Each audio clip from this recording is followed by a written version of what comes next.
एक बात तो मैं कहना चाहूँगा कि वो कोई पत्रकार नहीं, वो अपना यूट्यूब चैनल चलाता है, वो अपने लिए काम करता है, उसका एक बिज़नेस है।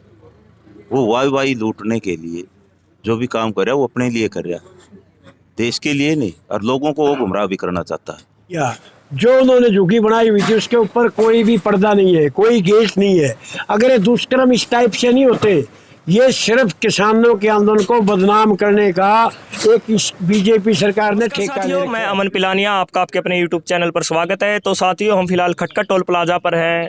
किसान आंदोलन काफ़ी लंबा समय हो गया है। किसान लगातार दिल्ली बॉर्डर्स पर और टोल प्लाजा पर, हरियाणा में जितने भी टोल प्लाजा हैं वहाँ पर धरना दिए हुए हैं। 5 महीने का समय किसान आंदोलन को हो गया है। आंदोलन लंबा चलने की और आशंका है। सरकार अभी तक किसानों की मांग को नहीं मान रही है। हम किसान आंदोलन को लेकर अब हमारे साथ आज़ाद पालवादी हैं, कैप्टन रणधीर चैल हैं, तो उनसे हम बात करेंगे किसान आंदोलन के बारे में। और जो दिल्ली बॉर्डर्स पर, टिकरी बॉर्डर पर जो घटना घटी है उसके बारे में भी हम आज़ाद पालवा से बात करेंगे। आज़ाद जी, अभी कल मीडिया जो अखबार है, दैनिक जागरण और भी अन्य अखबार है, उनमें हेडलाइन आई है कि जो टिकरी बॉर्डर पर जो सोशल आर्मी का कैंप था, वहाँ पर एक लड़की के साथ दुष्कर्म किया गया, जो वेस्ट बंगाल से आई थी। जो वेस्ट बंगाल जो टीम गई थी किसान सोशल आर्मी की, उनके साथ वापस लड़की आई थी, उनके साथ दुष्कर्म हुआ। तो वो क्या मामला, उस पर क्या कहना चाहते हैं आप? तो हम तो ये कहना चाहते हैं, देखो इस प्रकार की जो ये घटना घटी है, इसकी हम निंदा करते हैं कड़े शब्दों में। ऐसी घटना नहीं घटनी चाहिए थी, लेकिन सरकार इस घटना की आड़ में हमारे इस किसान आंदोलन को बदनाम करने चलती है। लेकिन हम तो ये कहना चाहते हैं, सरकार दूध का दूध इसकी जांच करवाए, दूध का दूध और पानी का पानी करे जांच में। जो दोषी है उनको सजा दे। हमने देखा कि उसके पिताजी का बयान था कि मैंने 2 आदमियों के विरुद्ध एफआईआर करवाई, लेकिन सरकार ने 6 आदमियों के विरुद्ध एफआईआर की। और जो महिला है उसमें, उन्होंने तो उस लड़की की मदद की थी, लेकिन उनका भी नाम एफआईआर में। इसीलिए हम कहते हैं कि भाई दूध का दूध और सोशल पानी का मीडिया पानी। पर एक रिकॉर्डिंग वायरल है, 10 मिनट की रिकॉर्डिंग है। उसमें कविता आर्य जो लड़की है और जो लड़की के साथ दुष्कर्म हुआ, उनके पिताजी की जो रिकॉर्डिंग वायरल हुई है, कॉल रिकॉर्डिंग, उसमें बताया गया है कि उसमें जो 4 हैं, अंकुश सांगवान और कविता आर्य, योगिता और जो जगदीश बराड़ है, वो लड़की की मदद कर रहे थे। उनका नाम उन्होंने नहीं लिखवाया है, उसने 2 का नाम लिखवाया था, बाकी 6 का पुलिस ने लिखा है। तो किसका दबाव था पुलिस पर जो 6 का दबाव नाम लिखा है?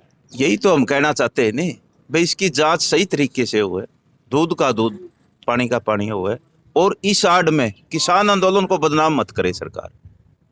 ये जांच एजेंसी का काम है, जबकि उसके पिताजी ने सपट सारी जांच करके ना, हमारे जो किसान नेता है उन्होंने तो जांच इसका शिकायत में उसका पिताजी को पता भी नहीं था, यहाँ ज्ञान भी नहीं था। वो हमारे नेताओं से मिला है, संयुक्त किसान मोर्चा के नेता। जब उन्होंने बात सुन के, तो उन्होंने ही उसको प्रेरित किया कि आप एफआईआर दर्ज कराओ, हम आपके साथ हैं। तो यहाँ कहाँ आ जाता है कि किसानों को बदनाम करने के लिए सरकार ये ओछे हथकंडे अपनाती है। इस तरह के कई पहले भी ओछे हथकंडे अपनाए गए, लेकिन मैं कहना चाहूँगा कि ये किसान आंदोलन को सरकार बदनाम ना करे, दूध का सही जांच करवा के सही तरीके से जो दोषी है उसको सजा दे। आजाद जी, जो किसान सोशल आर्मी में जो लड़के थे, उनकी उम्र 27 साल 30 साल की करीब थी। उनको किसान नेता कहकर अखबार में लिखा गया कि किसान नेताओं ने दुष्कर्म किया। तो उससे नहीं लगता किसान आंदोलन पर जो छवि है वो धूमिल हो गई है? इस प्रकार के लोग कोई किसान नेता नहीं हो सकते जो इस काम के किसानों की को किसान तो एक दरिया दिल कौम का नाम है, जो दूसरों के लिए अन्न पैदा करता है और देश का पेट भरता है। जो इस प्रकार की हरकत करते हैं वो है सामाजिक तत्व होते हैं। मैं तो कहूँगा वो जांच करवा के सही तरीके से जांच करवा के, और अगर दोषी पाए जाते तो उनको जेल में डाले सरकार। लेकिन ये थोड़ा है वे इसकी आड़ में कि किसान आंदोलन को बदनाम किया जाएगा। हमारा आंदोलन शांति से, अनुशासन से, संयम से किसान बैठे हुए हैं, लाखों आदमी बैठे हैं। अगर इस प्रकार की कोई घटना घटती है भी, देखो उसकी हम कड़े शब्दों में निंदा करते हैं और दोषी के लिए सजा की भी मांग करते हैं। अभी तक इस मामले की पूरी तरह जांच नहीं हुई है। मीडिया और जो सरकार के पक्ष के आदमी हैं, पदाधिकारी हैं जो पार्टी में, वो इस आंदोलन को लेकर, इस मामले को लेकर बहुत ही पोस्ट वगैरह डाल रहे हैं सोशल मीडिया पर, आंदोलन को बदनाम करने की एक साजिश रची जा रही है, तो उस पर क्या कहेंगे आप?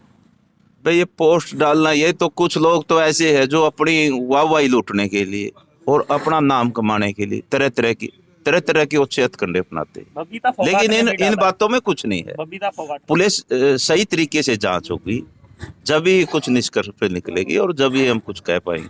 लेकिन ये पोस्ट डालना, ये तो लोगों का काम है। आज किस तरह की क्या नहीं आई।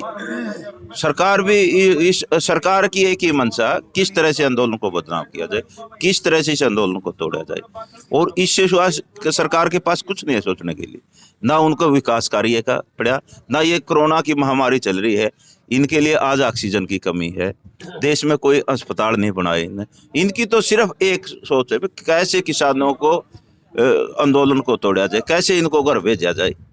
लेकिन किसानों ने भी कह दिया है कि जब लगे तीनों काले कानून वापस नहीं हो जाते और एमएसपी कानून नहीं बन जाता, हम जाने वाले नहीं। आजाद जी, हम बात करें जींद की राजनीति की बात करें या जींद किसान आंदोलन की बात करें, 3 दिन पहले दुष्यंत चौटाला का जींद में प्रोग्राम था। दुष्यंत चौटाला जी आने वाले थे जींद में, किसानों को पता चल गया, किसान विरोध करने के लिए जींद शहर में गए। वहाँ पर एक पत्रकार, देसी पत्रकार कर्म धर्मू, उसके साथ मार पिटाई की गई है। उन्होंने भी कहा कि अगर, अभी हमने सोशल मीडिया पर उनकी एक वीडियो देखी, धर्मू ने कहा कि अगर किसान नेता इस मामले की जांच नहीं करवाएंगे तो हम किसान आंदोलन का विरोध करेंगे और आगे इस आंदोलन की कोई कवरेज नहीं करेंगे। एक बात तो मैं कहना चाहूँगा कि वो कोई पत्रकार नहीं, वो अपना यूट्यूब चैनल चलाता है, वो अपने लिए काम करता है, उसका एक बिजनेस है।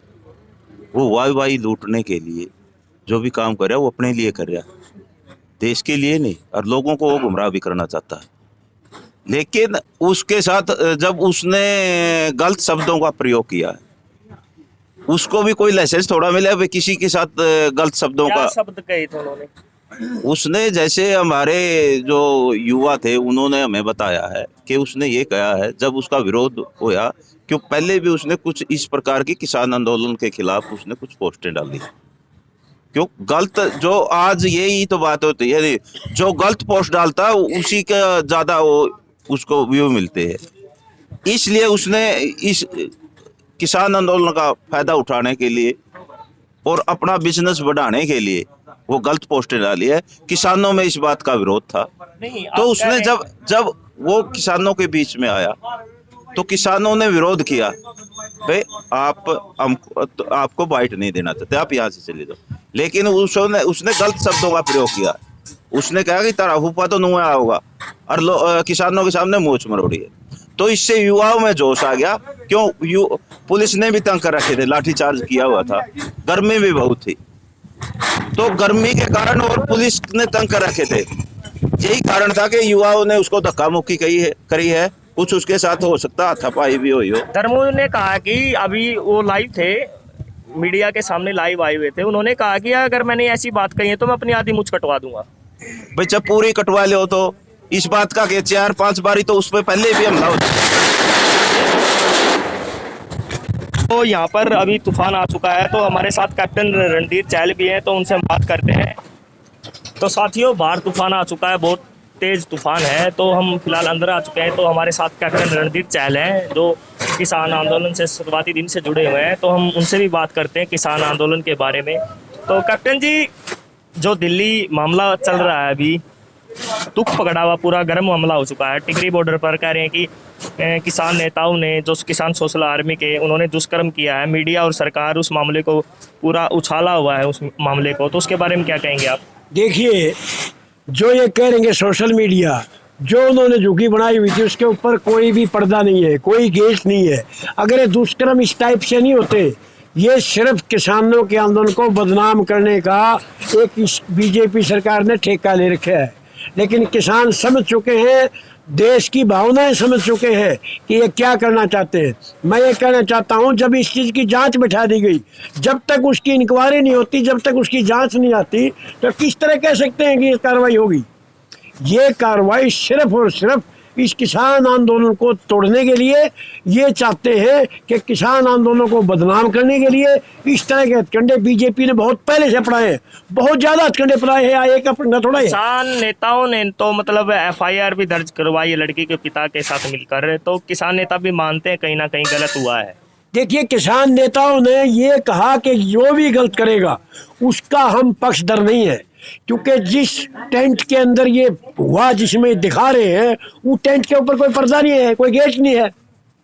तो किस तरह कह सकते हो? जब एक इंक्वायरी बैठती किसान यूनियन के कहने से उसके पिता ने एफआईआर दर्ज कराई है, जब किसान ने एफआईआर दर्ज कराई उसके कहने से, तो किसान उसके पिताजी कह रहे हैं। अभी उन्होंने 2 आदमियों के ऊपर कंप्लेंट की, नाम 6 का लिख दिया। ये कहाँ की बीजेपी की साजिश है? जो इन्होंने एसआईटी बिठाई है उस एसआईटी का जब तक निकल के निष्कर्ष नहीं आता कैसे कह सकते हैं क्या हुआ है? हम तो चाहते हैं कि दूध का दूध और पानी का पानी हो। हम मानवता के साथ हैं, हम दरिंदों के साथ नहीं हैं। और दरिंदा जो करेगा उसका इससे बुरा हाल ये किसान भी करेंगे। कैप्टन जी, हम बात करें अब किसान आंदोलन को लंबा समय हो गया है। वेस्ट बंगाल में भी किसान नेता गए, वहाँ पे भी किसानों के अनुरूप जो रिजल्ट आया हुआ है। किसान वहाँ पर बीजेपी के विरुद्ध वोट मांगने के लिए गए थे। वहाँ पे ममता बनर्जी की सरकार तीसरी बार बन चुकी है। तो आपको अब लगता है कहीं ना कहीं जो मांग किसानों की अब सरकार मान लेगी? देखिए, मुझे नहीं लगता है कि ये मानने वाली सरकार नहीं है, लेकिन किसानों का विरोध जब तक जारी रहेगा, जब तक 3 काले कानून और एमएफसी के ऊपर गारंटी नहीं बनती, क्योंकि ये सरकार मानने वाली नहीं लग रही। इस सरकार से मानवता नहीं है। अगर इनके अंदर थोड़ी सी भावना हो, थोड़ी मानवता हो, ये इसी पब्लिक ने बढ़ाए थे। इसी पब्लिक की वजह से आज कुर्सी में बैठे हुए हैं। जो पब्लिक बढ़ा सकती है कुर्सी के ऊपर, वो नीचे भी गिरा सकती है। किसानों ने वहाँ 65 जगह पंचायतें की, और उस पंचायत जहाँ जहाँ भी हुई एक भी सीट बंगाल के अंदर इनकी नहीं आई है। यही एक हमारे पास कमी रह गई। हमारे अंदर एक कमी रही कि हम आसाम में नहीं जा सके। अगर आसाम में इस तरह की पंचायत करते तो वहाँ भी इनका सुपड़ा साफ होता। आने वाले टाइम में जहाँ भी चुनाव होगा इस बीजेपी का कोई नाम लेने वाला नहीं मिलेगा। कैप्टन जी, हम अब जींद के मामले की बात करें। जींद का मामला भी पूरा हरियाणा में गरमाया हुआ है। 3 दिन पहले दुष्यंत चौटाला जींद आए हुए थे, किसान विरोध करने के लिए वहां पर गए। दुष्यंत चौटाला का कार्यक्रम भी जो था उसके अनुरूप किसान विरोध करने के लिए वहां पे गए थे। वहां पर एक पत्रकार, देशी पत्रकार धर्मों का जो विरोध किसानों ने किया वहाँ पे, उसके साथ हाथापाई भी हुई है। तो उसको आप किस नज़रिए से देखते हैं? पत्रकार जो मीडिया है उसको हम लोकतंत्र का चौथा स्तंभ मानते हैं, दूसरी तरफ किसान उसके साथ हाथापाई करते हैं, तो आप उसको क्या मानते हैं, सही है या गलत? देखिए, हम चौथा स्तंभ हम उसको मानते हैं जो सच्चाई को दिखाए। ये पत्रकार नहीं है, मैं उसको पत्रकार की संज्ञा नहीं देता। पत्रकार होता है कि उसको किस जगह से डिप्लोमा या किस जगह से उसके अंदर डिग्री ली है। पत्रकार ऐसे ही माइक छाने से पत्रकार हो गया, मैं माइक छाने में पत्रकार हो गया क्या? पत्रकार नहीं है, एक दलाल है, पैसे कमाने वाला है। उसने लगातार इनको तोड़ने के लिए, जाति पाति में बांटने के लिए तरह तरह के लोग फैलाता है। उसको हमने एक ही बात कही थी कि हमारी कवरिंग मत करो। जब हमारी बहू बेटियों के साथ गलत क्या कहा जाएगा, हमारे बुजुर्गों को ये कहा जाएगा तेरा फूफा इसी तरह आएगा, तो ये बर्दाश्त आप हमारे बच्चों से नहीं होंगी और ना हम होने देंगे। ये बता देते हैं, मान सम्मान की बात करते हैं। ये किस चीज़ की बात करता है? पत्रकार है, वो दलाल है। पत्रकार वो होते हैं, उसको दिखाना चाहिए था। अगर पत्रकार होता वो जाता एसपी के पास, जाता डीसी के पास कि डीसी साहब नियत किसानों के ऊपर आप किस तरह लाठीचार्ज करा रहे हो। पत्रकार का काम होता है आईना दिखाना। उसने आज तक किसी सीएम से कोई क्वेश्चन पूछा हो, किसी डिप्टी सीएम से पूछा हो, अनिल विज से पूछा हो? उसको चाहिए था महामारी के अंदर कि आज लोग ऑक्सीजन के लिए लड़ रहे हैं, आज ऑक्सीजन नहीं मिल रही लोगों को, आज वेंटिलेटर के ऊपर नहीं मिल रहे हैं, आज बेड नहीं मिल रहे हैं। क्या वो पत्रकार है? मैं पत्रकार की संज्ञा नहीं, वो दलाल है। कैप्टन जी, धर्मू तो कह रहा है कि अगर मैंने ऐसी बात कही तो अपनी मैं आधी मूछ कटवा लूंगा, अगर मैंने ऐसी बात कही है। अरे मूछ तेरे है कहाँ? मूछ तो शर्म वाले आदमी को होते हैं, जिसको शर्म हो। जो आदमी बेशर्म होगा उसका क्या करेंगे? वो तो सिर्फ और सिर्फ दलाल है, पैसे के नाम में करता है। उसके 20 उदाहरण हम दे सकते हैं। वो पैसे लेके काम करता है, 4 आदमी बाहर करके वो कहता है कि मैंने देसी रेड मारी। कौन है रेड मारने वाला? सीआईए स्टाफ का था क्या? वो कौन से स्टाफ का था? किसने अथॉरिटी दे दी उसको रेड मारने की? कौन सी पत्रकारी करता है? पत्रकारी को बदनाम करने के लिए वो पत्रकारों को बदनाम कर रहा है। किसान आंदोलन के साथ साथ मैं आपको भी कहना चाहूंगा, वैसे आदमी को तो बाहर निकाल देना चाहिए जो किसानों को भी बेशर्म। वो क्या कहता है कि किसान नेता, उनकी मैंने इसी तीसी नहीं करी। अरे किसान नेता तो जींद में थे भी नहीं, उनकी भी इसी तीसी नहीं, ऐसे शब्द वो बोलेगा? हमें बर्दाश्त नहीं है। हम किसान हैं। किसान वो होता है जो अन्न पैदा करके पेट भरता है। कैप्टन जी, उन्होंने एक बात और कही है अपनी लाइव में, एक साथी को इंटरव्यू के दौरान उन्होंने एक बात कही है, अगर किसान नेता इस मामले की जांच नहीं करवाएंगे तो हम किसान आंदोलन का विरोध करेंगे और कहीं पे भी कवरेज नहीं करेंगे किसान आंदोलन की। अरे हमें नहीं चाहिए भाई, हमने ऐसी कवरेज नहीं करानी है। ना किसान होता है फोटो उतराने के लिए नहीं आते। किसान अपने पेट के लिए आए हुए, किसान अपने जज्बे के लिए आए हुए, किसान मानवता के नाम पे आए हुए। उसकी फोटो उतराने से उसको नहीं आए, वो पैसा कमाने के लिए आता है। हम कब कहते हैं कवरिंग करो मत करो? उसने आज तक किसानों का क्या दिखाया है? वो सिर्फ और सिर्फ दल्ला है। वो सिर्फ यहाँ से बात सुन के पुलिस को बताता है किसान ने उनके क्या क्या प्लानिंग है। ऐसे आदमी को हमें पत्रकार की संज्ञा तो छोड़िए आप, हम उसको बढ़ने भी नहीं देंगे। आज नहीं, ये तो शुरुआत थी, उसका बहुत पहले से काम हो जाना चाहिए था। उसके 50 उदाहरण इस हरियाणा के अंदर है। अगर उसने लगा लोगों को लूटने का काम किया है, किस तरह आप पत्रकार कहेंगे उसको? धन्यवाद रणदीप। तो साथियों, ये थे कैप्टन रणधीर चहल और आज़ाद पालवा के आपने विचार सुने। हम बाहर थे, बाहर तेज तूफान आ गया था तो हम अंदर आ चुके थे। कैप्टन रणधीर चहल ने भी अपने विचार रखे किसान आंदोलन पर लेकर। दिल्ली में जो मामला अभी गरमाया हुआ है, टिकरी बॉर्डर पर जो किसान सोशल आर्मी का जो उन पर दुष्कर्म के आरोप लगे हुए हैं, उन पर भी इन्होंने विचार रखे। आज़ाद पालवा ने भी विचार रखे। और जो 2-3 दिन पहले देसी पत्रकार कह रहे हैं धर्मों के साथ जो हाथापाई हुई थी, उन पे भी इन्होंने अपने विचार रखे। इनका कहना है कि हमें ऐसी कवरेज की ज़रूरत नहीं है किसान आंदोलन की, किसान फ़ोटो खिंचवाने के लिए नहीं है। तो आपको इस वीडियो कैसी लगी तो कमेंट बॉक्स में अपनी राय बताएं। इस वीडियो को आप ज़्यादा से ज़्यादा शेयर करें। धन्यवाद।